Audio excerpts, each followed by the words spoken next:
யோபுவின் புஸ்தகம் 19ஆம் அதிகாரம் 25ஆம் வசனம். யோபு 19:25.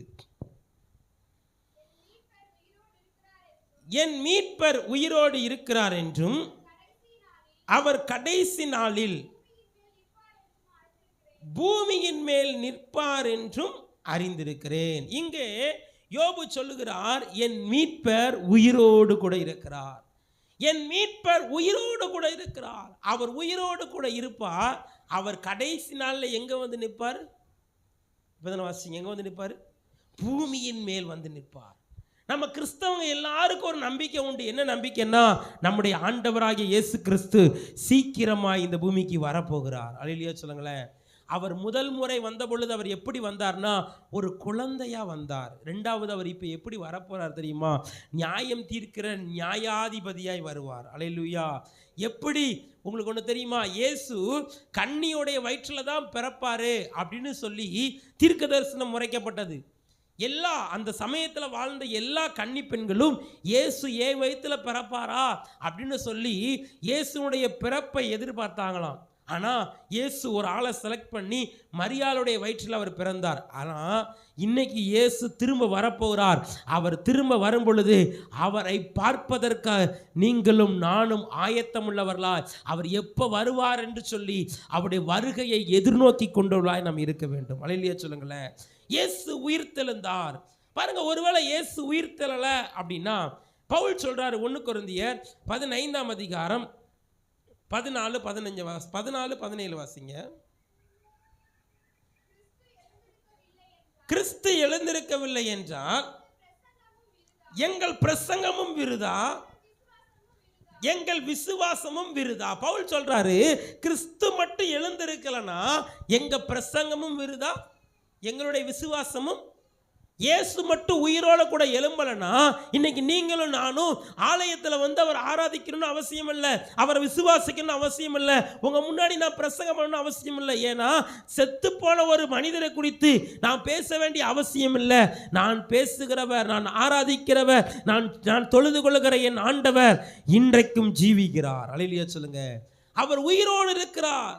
பவுல் சொல்றார், எங்க பிரசங்கமும் விருதா, எங்களுடைய விசுவாசமும் விருதா என்று சொல்லுகிறார். இயேசு சொல்றாரு பாருங்க, வெளிப்படுத்தின விசேஷம் 1ஆம் அதிகாரம் 18ஆம் வசனத்தை வாசிங்க. வெளிப்படுத்தின விசேஷம் 1ஆம் அதிகாரம் 18ஆவது வசனம். மரித்தேன், ஆனாலும் இதோ சதா காலங்களிலும் உயிரோடு இருக்கிறேன். நீங்களும் நானும் ஆராதிக்கிற ஆண்டவர் சிலுவையில் அறையப்பட்டது உண்மை. அவர் சிலுவையிலே தன்னுடைய கடைசி சொட்டு இரத்தம் வரைக்கும் சிந்தினது உண்மை. அவர் சிலுவையில் மரித்தது உண்மை. ஆனால் அவர் உயிர்த்தெழுந்து சதா காலமும் உயிரோடு இருக்கிறார். அல்லேலூயா. இந்த பூமியில் ஒரு மனிதர்களுடைய ஆயுசு நாள் எத்தனை? பைபிளுடைய படி பார்த்தா மனிதனுடைய ஆயுசு நாள் 70 வருஷமா. எத்தனை வருஷம்? 70 வருஷம். பலத்தின் மிகுதியால் 80 வருஷமா. அதற்கும் மேன்மையானது என்னது அப்படின்னா வருத்தமும் சஞ்சலமுமா. வருத்தமும் அப்படின்னா என்ன அர்த்தம்? 80 வயசுக்கு மேலே இருந்தால் நம்மளை யாருமே என்ன செய்ய மாட்டாங்க, மதிக்கவே மாட்டாங்க. நம்ம பேச்சை யாருமே என்ன செய்ய மாட்டாங்க, கேட்க மாட்டாங்க. அப்படி தானே பைபிளில் போட்டிருக்கு. 80 வயசுக்கு மேலே வருத்தமும் சஞ்சலமும் தான் இருக்கும். போய் பாருங்களேன், 80 வயசு பாட்டி மாட்ட போய் கேளுங்க, அவங்க பாவம் வருத்தத்தோடு என்ன செய்வாங்க, இருப்பாங்க. அப்போ இந்த உலகத்தில் மனிதனுடைய ஆயுசு நாள் குறுகியது. ஆனால் இன்னைக்கு 80 வயசுல உள்ளவங்களாம் பார்க்குறது ரொம்ப கஷ்டம். ஒரு சிலர் தான் இருக்கிறாங்க. குறுகிய கால்களில் மனிதனுடைய ஆயுசு நாட்கள், மனிதனுடைய ஓட்டம் முடிந்தது. ஆனால் நீங்களும் நானும் ஆராதிக்கிற ஆண்டவர் அவர் சதா காலங்களிலும் உயிரோடு இருக்கிறார். அல்லேலூயா சொல்லுங்க. நம்ம ஆண்டவர் எப்படி இருக்கிறாரு? சதா காலங்களிலும். அவர் திரும்ப மரிப்பதில்லை. அவர் இன்றைக்கும் உயிரோடு கூட இருக்கிறார். பேதுரு சொல்றாரு பாருங்க, இயேசு உயிரோடு இருப்பதற்கு நாங்கள் சாட்சி. அப்போஸ்தலர் 2ஆம் அதிகாரம் 32ஆம் வசனத்தை வாசிங்க. இந்த இயேசுவை தேவன் எழுப்பினார், அதற்கு நாங்கள் எல்லோரும் சாட்சிகளாக இருக்கிறோம். பேதுரு சொல்றாரு, இயேசு அவர் பெந்தேகோஸ்தே நாளில் பரிசுத்த ஆவியானவர் ஊற்றப்பட்ட உடனே பேதுரு முதல் பிரசங்கம் பண்றாரு. அந்த முதல் பிரசங்கத்தில் சொல்றாரு, நீங்கள் எல்லாரும் இயேசுவை கொலை செஞ்சீங்க, தேவன் அவரை எழுப்பினார், இந்த இயேசு உயிரோடு இருப்பதற்கு நாங்க தான் சாட்சி. யார் சாட்சி? நாங்க தான் சாட்சி. எப்படி அவர் சொல்றாரு? பேதுருவுடைய வாழ்க்கையை நம்ம கவனிச்சோம். நம்ம கடந்த நாட்களில் கட்டளை வியாழனை தியானிச்சோம். பேதுரு யாரு? மறுதளித்த ஒரு மனிதர். பேதுரு இயேசு எனக்கு யாருன்னு தெரியாதுன்னு சொன்னார். கடல்ல மீன் பிடித்துக் கொண்டிருந்தவர் பேதுரு. ஆனா உயிர் தெழுந்த இயேசு பேதுருவை சந்தித்த உடனே பேதுருடைய வாழ்க்கை மாறினது. இப்ப என்ன நடந்துச்சு தெரியுமா? பேதுரு பிரசங்கம் பண்ண ஆரம்பிக்கும் போது முதல் பிரசங்கத்துல 3000 பேர் ரட்சிக்கப்பட்டாங்க. சத்தமா அல்லேலூயா சொல்லுங்களேன்.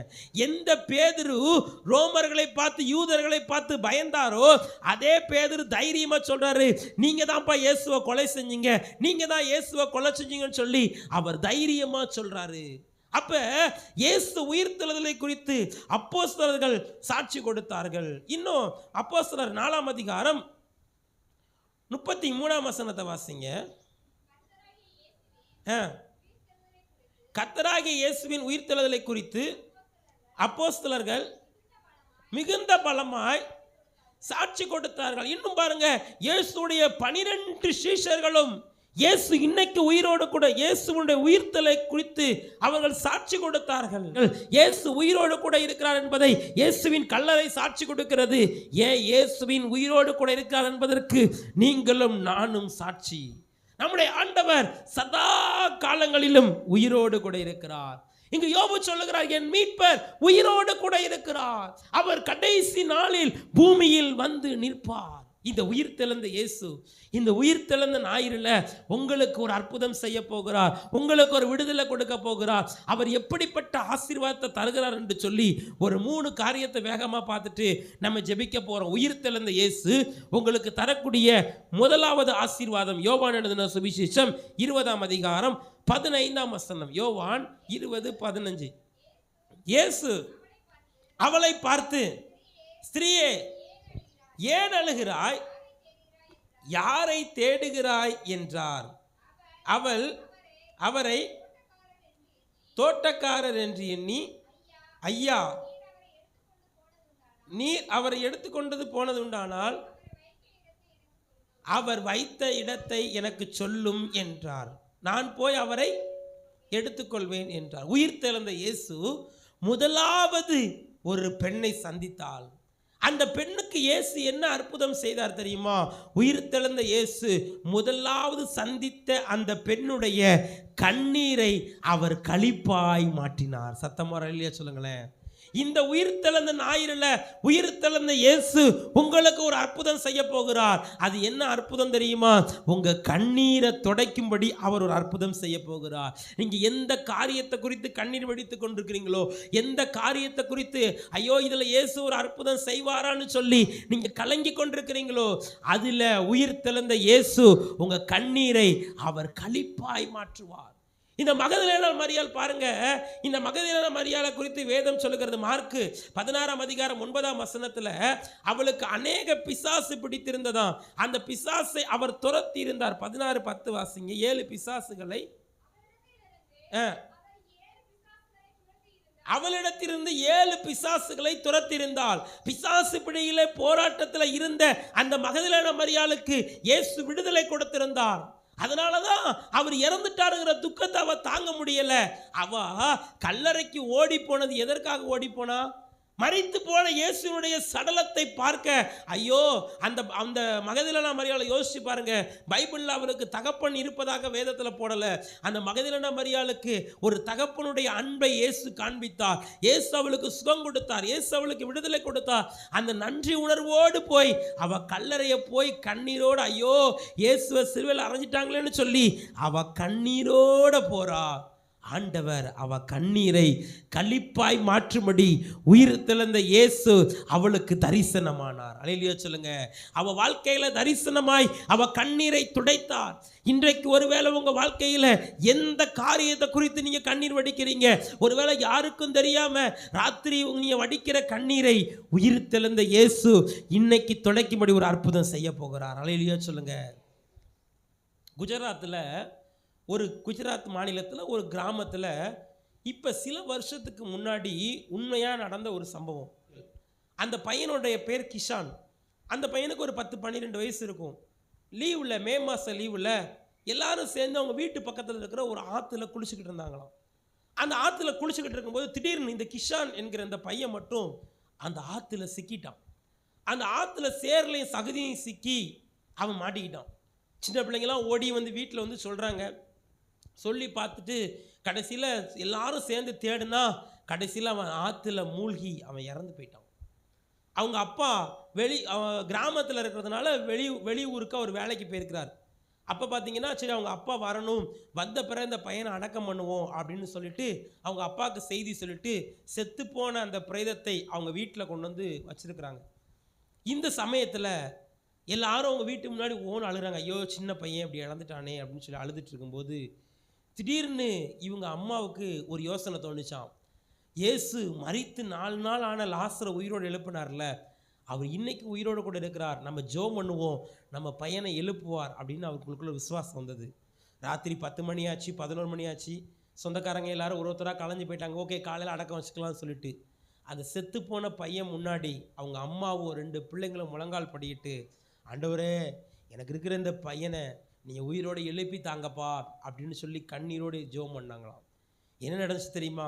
ஜெபித்து கொண்டிருந்த சில மணி நேரத்தில் ஆற்றிலே மூழ்கி மரித்த அந்த சிறுவனை இயேசு உயிரோடு கூட எழுப்பியிருக்கிறார். அல்லேலூயா சொல்லுங்களேன். அந்த பையனுடைய ஃபோட்டோ, அந்த பையனை ஒரு டைம் நம்ம 4 மாவடிக்கு நேரடியாக சாட்சி சொல்ல வந்தாலாம். இன்னைக்கு அந்த பையன் உயிரோடு கூட இருக்கிறான். உயிர் தெழுந்த இயேசு அன்றைக்கு மட்டும் இல்லை, இன்றைக்கும் அந்த தாயாரோட கண்ணீரை துடைக்க மரித்து போன அந்த சின்ன பையனை உயிரோடு எழுப்பினார். இன்றைக்கு ஒருவேளை உங்கள் பிள்ளைகளை குறித்து நீங்கள் கண்ணீர் வடித்து கொண்டிருக்கலாம், உங்கள் கணவரை குறித்து நீங்கள் கண்ணீர் வடித்து கொண்டிருக்கலாம், உங்கள் குடும்பத்தை நினைத்து நீங்கள் கண்ணீர் வடித்து கொண்டிருக்கலாம். உங்கள் கண்ணீரை துடைப்பதற்காக உயிர் தெழுந்த இயேசு இன்னைக்கு ஒரு அற்புதம் செய்ய போகிறார். எத்தனை பேர் விசுவாசிக்கிறீங்க? சத்தமாக அல்லையா சொல்லுங்களேன். உயிர் தெழுந்த இயேசு உங்கள் கண்ணீரை துடைப்பார். பக்கத்தில் இருக்கிறவங்களை பார்த்து சொல்லுங்கள், உயிர் தெழுந்த இயேசு உங்கள் கண்ணீரை துடைப்பார். அல்லேலூயா. 2வது, உயிர் தெழுந்த இயேசு உங்களுக்கு என்ன ஆசீர்வாதம் தருவார்? யோவான் எழுதின சுவிசேஷம் 20ஆம் அதிகாரம் 19ஆம் வசனத்தை வாசிங்க. யோவான் 20:19. உயிர் தெழுந்த இயேசு என்ன பண்ணுறாரு அப்படின்னா சீஷர்களை சந்திக்கிறார். இந்த சீஷர்கள் எல்லாரும் என்ன பண்ணாங்க, அவங்க எல்லாம் ஒரு ரூமில் கதவை பூட்டிட்டு அவங்க யாருக்கு பயப்படுறாங்கன்னா யூதர்களுக்கு பயப்படுறாங்க. அவங்க யாருக்கு பயப்படுறாங்க? யூதர்களுக்கு. இயேசுவை சிலுவையில் அறைஞ்சு கொன்ன மாதிரி ஒருவேளை நம்மளையும் சிலுவையில் அறைஞ்சு கொன்றுவாங்களோ அப்படின்னு சொல்லி மனிதர்களை குறித்து அவருக்குள்ள ஒரு பயம் இருந்தது. 2வது அவங்களுக்குள்ள என்ன இருந்துச்சு அப்படின்னா அவங்க எதிர்காலத்தை குறித்த பயம் அவங்களுக்குள்ள இருந்துச்சு. நம்ம எதிர்காலம் என்ன ஆகும்? இயேசுவுக்கு பின்னாடி வலையை விட்டுட்டு மீன் பிடிக்கிறதெல்லாம் விட்டுட்டு இயேசுவே நம்பி வந்துட்டோமே, நம்ம எதிர்காலம் என்ன ஆகும் அப்படின்னு சொல்லி சீசர்களுக்குள்ளே பயம் இருந்தது. சீசர்களுக்குள்ளே எதிர்காலத்தை குறித்து நம்பிக்கை இல்லாமல் இருந்தது. இப்போ என்ன நடந்துச்சு? அவங்க எல்லாம் ஒரே இடத்துல கூடி பயந்து போய் இருக்கிற அந்த சமயத்தில் கதவு பூட்டி இருக்கும்போது உயிர் தெழுந்த இயேசு சீசர்களை சந்தித்தார். அல்லேலூயா சொல்லுங்க. அவர் சந்தித்து இயேசு வந்து நடுவே நின்று உங்களுக்கு சமாதானம் என்று சொன்னார். அவங்க வாழ்க்கை நிம்மதி இல்லாமல், ஐயோ இயேசுவை கொலை பண்ணிட்டாங்களே, இயேசுவை சிலுவையில் அறைஞ்சு கொண்டுட்டாங்க, இனி நான் என்ன செய்வது? சமாதானம் இல்லாமல் பயந்து கொண்டு போயிருந்தாங்க. ஒரு பக்கம் மனிதரை குறித்த பயம், ஒரு பக்கம் எதிர்காலத்தை குறித்த பயம், என்ன பண்றதுன்னு தெரியல. ஒரு வாழ்க்கையில் அவங்க கதவை பூட்டிட்டு முடங்கி இருக்கிறாங்க. உயிர் தெழுந்த இயேசு அவங்கள சந்திச்சு அவங்களுக்கு சமாதானம் கொடுத்தார். அவருடைய சீஷர்களுக்கு அவர் சமாதானம் கொடுத்தார். இந்த உயிர் தெழுந்த ஞாயிறுல இயேசு உங்களை சந்தித்து உங்க வாழ்க்கையில் நீங்க எதை குறித்து பயந்து கொண்டிருக்கிறீங்க? மனிதர்களை குறித்து பயந்து கொண்டிருக்கீங்களா? இல்லைன்னா ஒருவேளை எதிர்காலத்தை குறித்து பயந்து கொண்டிருக்கலாம். ஐயோ ஒரு பக்கம் போர் வருதுங்கிறாங்க, ஒரு பக்கம் பெட்ரோல் டீசல் தட்டுப்பாடு, ஒரு பக்கம் கேஸ் சிலிண்டர் தட்டுப்பாடு, இன்னும் திரும்பவும் லாக்டவுன் வந்துருங்காங்க, என்ன பண்ணுறதுன்னு தெரியல. ஒரு பக்கம் பார்த்தா நாளுக்கு நாள் தங்கத்தோட விலை ஏறிக்கிட்டே போகுது, ஒரு பக்கம் இங்கிட்டு விலைவாசி எல்லாம் கொழிக்கிட்டே போகுது, ஒரு பக்கம் கடன் பிரச்சனை, என் எதிர்காலம் என்னமா முடியும்னு சொல்லி ஒருவேளை எதிர்காலத்தை குறித்து பயத்தோட இந்த ஆராதனைக்கு வந்திருக்கலாம். உயிர் தெழுந்த இயேசு உங்களை சந்திச்சு இன்னைக்கு சொல்றாரு, உனக்கு சமாதானம் உண்டாவதாக. சத்தமா அல்லேலூயா சொல்லுங்களேன்.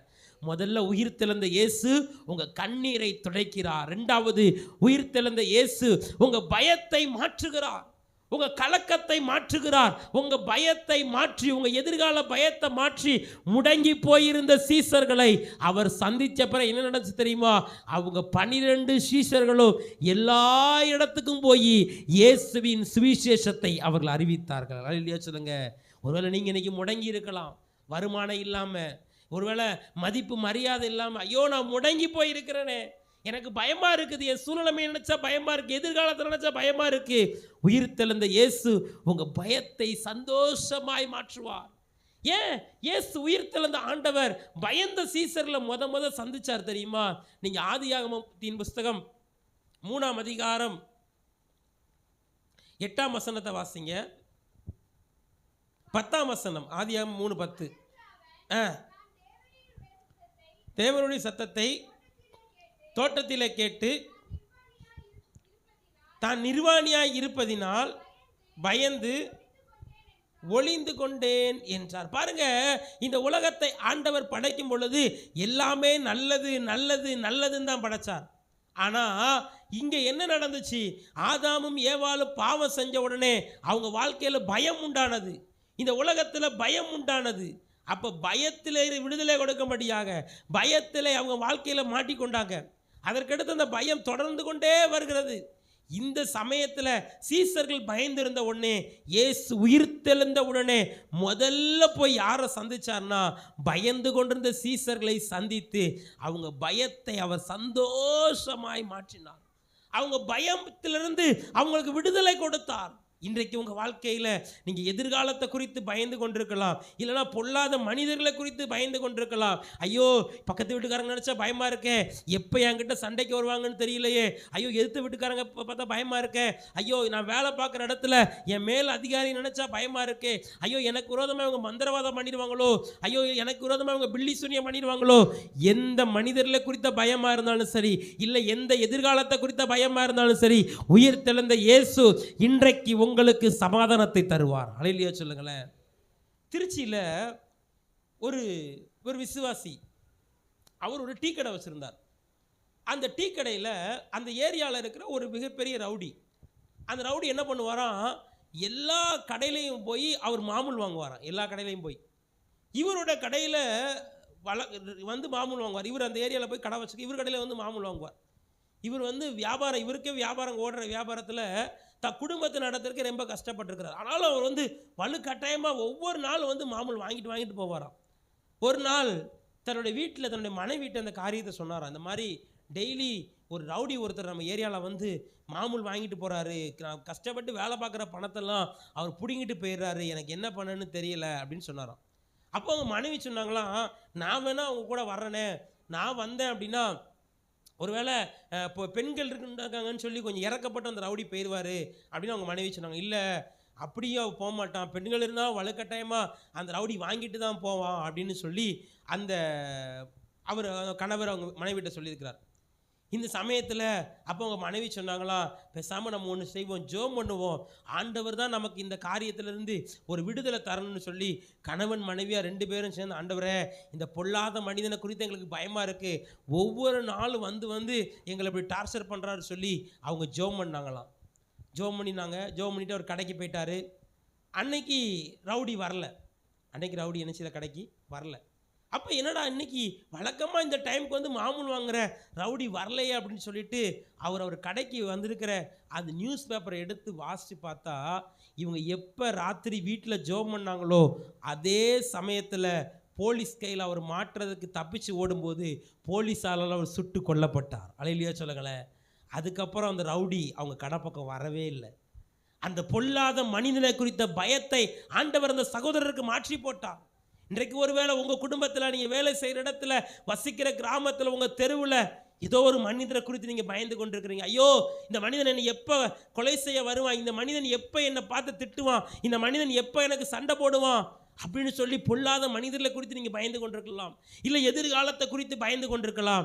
உயிர்த்தெழுந்த இயேசு உங்கள் பயத்தை சந்தோஷமாய் மாற்றுவார். சத்தமாக இல்லையா சொல்லுங்களேன். பக்கத்தில் உங்களை பார்த்து சொல்லுங்கள், உயிர்த்தெழுந்த இயேசு உங்கள் பயத்தை சந்தோஷமாய் மாற்றுவார். முதல்ல உயிர்த்தெழுந்த இயேசு உங்கள் கண்ணீரை களிப்பாய் மாற்றுவார். 2வது உயிர்த்தெழுந்த இயேசு உங்கள் பயத்தை சந்தோஷமாக மாற்றுவார். கடைசியாக யோவான் எழுதின சுவிசேஷம் 20ஆம் அதிகாரம்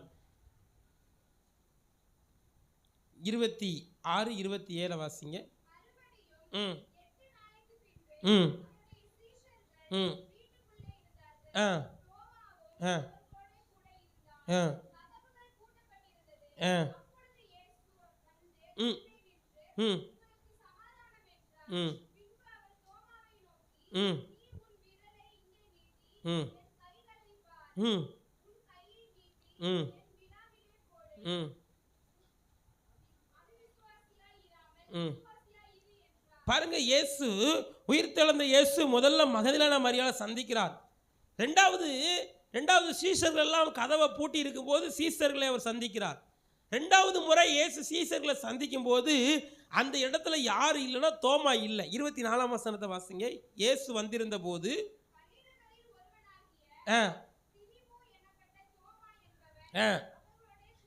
அவர்களோட கூட இருக்கல, தோமா அங்க இல்லை. மற்ற சீசர்கள் எல்லாம் சொல்றாங்க, இயேசு உயிரோட எழுந்துட்டாரு, இயேசு வந்து சொல்லி எங்க பயத்தை மாற்றினாரு, எங்களுக்கு சமாதானம் கொடுத்தாருன்னு சொன்னா இந்த தோமா சொல்றாரு, நான் நம்ப மாட்டேன். நான் என்ன செய்ய மாட்டேன்? நம்பவே மாட்டேன். அப்ப பாருங்க, நம்பாத தோமாவுக்காக அவர் திரும்பவும் என்ன செய்தார்?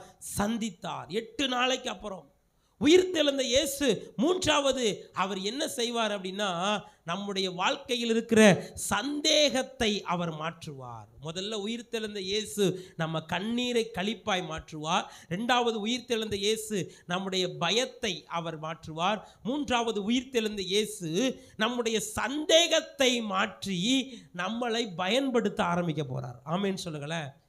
இந்த தோமா பாருங்க, அவர் என்ன சொல்றாரு?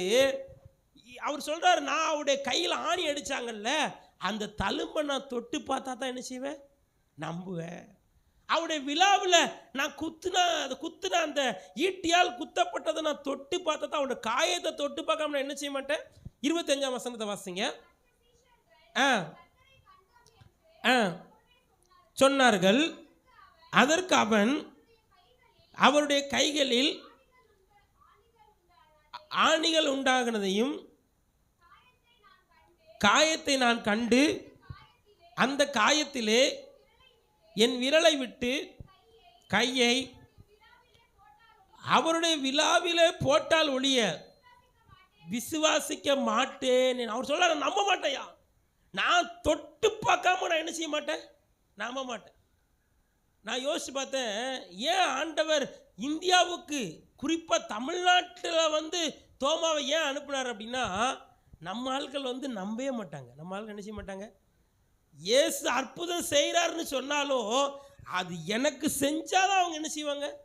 ஆமாம், எவ்வளோதான் இயேசுவை பற்றி சொன்னாலும் அவங்க அதை கண்ணால் பார்க்காம எதையும் என்ன செய்ய மாட்டாங்க? நம்ப மாட்டாங்க. சில நேரம் சர்ச்சில் வந்து சாட்சியே சொன்னாலும் இதெல்லாம் நடந்திருக்குமா, ஒருவேளை இது எதுக்காக இதை சொல்கிறாரு, சந்தேகத்தோடு தான் நம்ம ஆட்கள் என்ன செய்வாங்க? இருப்பாங்க. அதனால தான் சந்தேகப்பட்ட தோமாவுக்கு ஆண்டவர் திரும்பவும் அனுப்பி சந்தேகப்பட்ட தோமாவை ஆண்டவர் பயன்படுத்தினார். அல்லேலூயா சொல்லுங்க. அவர் சந்தேகத்தை மாத்துறதுக்காக திரும்பவும் காட்டுறார், என் கையை பாருப்பா, என் கையை நீட்டி தொட்டுப்பாரு, என் விழாவை தொட்டுப்பாருன்னு சொன்ன உடனே தோமா என்ன பண்ணார் தெரியுமா? ஆண்டவரே உம்மை விசுவாசிக்கிறேன் என்று சொன்னார். 29ஆம் வசனத்தை வாசிங்க.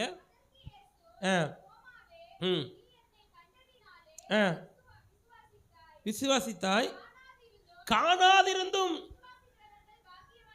விசுவாசிக்கிறவர்கள் பாக்கியவான்கள் என்றார். 30ஆம் வசனத்தை வாசிங்க.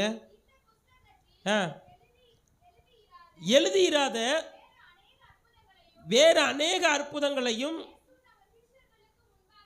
இயேசு தமது சீஷர்களுக்கு முன்பாக செய்தார். இந்த பைபிளில் எழுதியிருக்கிற அற்புதம் மட்டும் இல்லை, உயிர்த்தெழுந்த பிறகு இயேசு இன்னும் அநேக அற்புதங்களை அவர் செய்தார். அவர் இன்றைக்கும் உயிரோடு கூட இருக்கிறார். ஒருவேளை இந்த ஆராதனைக்கு நீங்கள் சந்தேகத்தோடு, ஐயோ நான் ஒவ்வொரு வாரமும் ஒவ்வொரு வருஷமும் போகிறேனே, ஒவ்வொரு வாரமும் போகிறேனே, இயேசு எனக்கு ஒரு அற்புதம் செய்வாரா, இயேசு எனக்கு எங்கே செய்ய போகிறா, நீங்கள் சந்தேகத்தோடு வந்திருக்கலாம். உங்க சந்தேகத்தை மாற்றுவதற்கு உயிர்த்தெழுந்த இயேசு மறுபடியும் உங்களை சந்திப்பார். இந்த தோமா தான் பாருங்க, பல 1000 கிலோமீட்டர் கடந்து வந்து இந்தியாவுக்கு சுவிசேஷத்தை அறிவித்தார். அவருடைய காலத்திலேயும் நம்முடைய இந்தியாவில் ஏறத்தாழ 1,00,000 பேருக்கு அதிகமான ஜனங்கள் ரட்சிக்கப்பட்டாங்கன்னு சொல்லி வரலாறு இன்னைக்கு சொல்லுது. அப்ப பாருங்க, இயேசு நம்முடைய சந்தேகத்தை மாற்றுகிறார். உயிர் தெழுந்த இயேசு நம்ம கண்ணீரை களிப்பாய் மாற்றுவார். நம்முடைய பயத்தை அவர் சந்தோஷமாய் மாற்றுவார். மூன்றாவது, உயிர் தெழுந்த இயேசு நம்முடைய சந்தேகத்தை மாற்றுவார். இன்னொரு ஆசீர்வாதம் இருக்கு. உயிர் தெழுந்த இயேசு கொடுத்த ஆசீர்வாதம். யோவான் எழுதின சுவிசேஷம் 20ஆம் அதிகாரம் 22ஆம் வசனம் வாசிங்க. யோவான் 20:22. பரிசுத்த ஆவியை பெற்றுக் கொள்ளுங்கள்.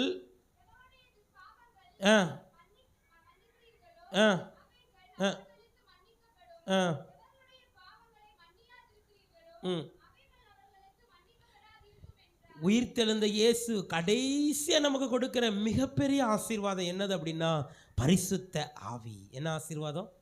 பரிசுத்த ஆவி. இந்த பரிசுத்த வாளனுக்கு ஒரு பரிசுத்த ஆவிக்கு இன்னொரு பெயர் கொடுக்கப்பட்டிருக்கிறது. அது என்னது அப்படின்னா தேற்றரவாளன். தேற்றரவாளனாகிய பரிசுத்த ஆவியை இயேசுவின் உயிர்த்தெழுதலின் மூலியமாக நாம் பெற்றுக்கொள்கிறோம். அந்த தேற்றரவாளனாகிய பரிசுத்த ஆவியானவர் நம்மளை நிரப்பும் பொழுது, நம்மளை ஆளுகை செய்யும் பொழுது, ஒவ்வொரு நாளும் நாம் நடக்க வேண்டிய வழியில் அவர் நம்மளை நேர்த்தியாய் நடத்துவார். இயேசுவினுடைய உயிர்த்தெழுதலுக்கு முன்னாடி பரிசுத்த ஆவியானவர் யார் மேலே இறங்கி வந்தார் தெரியுமா? ராஜாக்கள் மேலே, தீர்க்கதரிசிகள் மேலே, ஒரு குறிப்பிட்ட ஆசாரியர்கள் மேலே, ஒரு குறிப்பிட்ட சமயத்தில் மட்டும்தான் பரிசுத்த ஆவியானவர் இறங்கி வந்தார்.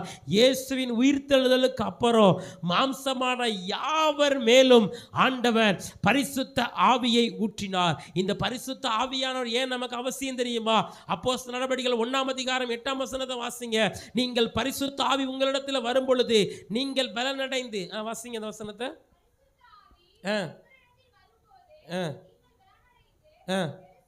எருசலேமிலும் யூதேயா முழுவதிலும் சமாரியாவிலும் பூமியின் கடைசி பரியந்தமும்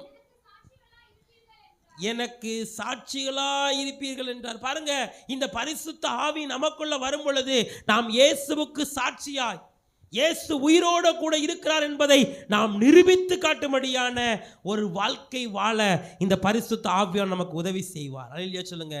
இந்த பரிசுத்த ஆவியானவரை நமக்கு தருவதற்காக இயேசு உயிரோடு கூட எழுந்தார். இயேசு நமக்கு தருகிற ஆசீர்வாதம், முதலாவது அவர் கண்ணீரை களிப்பாய் மாற்றுகிறார். ஆண்டவர்கிட்ட சொல்லுங்க, ஒருவேளை நீங்கள் எந்த காரியத்தில் கண்ணீர் வடிச்சு கொண்டிருக்கிறீங்க, மகதலேனா மரியாளுடைய கண்ணீரை துடைத்த ஆண்டவர் உங்கள் கண்ணீரை இன்னைக்கு துடைக்க போகிறார். அவர் இங்கு தான் பிரசன்னமாக இருக்கிறார். இயேசுவே, உங்களை நான் தரிசிக்கணும் முழு மனதோடு. யார் எங்கேயும் வேடிக்கை பார்க்காதீங்க. உயிர் தெழுந்த இயேசுவை ஆராதிக்க வந்திருக்கிற நீங்களும் நானும் அவர் கையிலிருந்து விடுதலையை பெற்றுக்கொண்டு தான் போகணும். அவர் கையிலிருந்து வல்லமையை பெற்றுக்கொண்டு தான் போகணும். எல்லாரும் வாய்களை திறந்து ஜெபம் பண்ணுங்க பார்ப்போம். ஆண்டவரே, அப்பா, என்னுடைய கண்ணீரை துடைக்கும்படி ஒரு அற்புதம் செய்யுங்கப்பா. உங்கள் பிள்ளைகளை குறித்து நீங்கள் கண்ணீர் வடிக்கலாம், உங்கள் குடும்பத்தை நினைத்து கண்ணீர் வடிக்கலாம். எந்த காரியத்தை குறித்து கண்ணீர் வடித்தாலும், நாயின் ஒரு விதவை மரித்து போன தான் பிள்ளையை நினைத்து கண்ணீர் வடித்தா, இயேசு வந்து சொல்லு அழாதேன்னு சொல்லி அவ கண்ணீரை துடைக்க ஒரு அற்புதம் செய்தார். ஆண்டவர்கிட்ட சொல்லுங்க, ஆண்டவரே, நான் கண்ணீர் வடிக்கிற இந்த காரியத்தில் ஒரு அற்புதம் செய்யுங்கப்பா.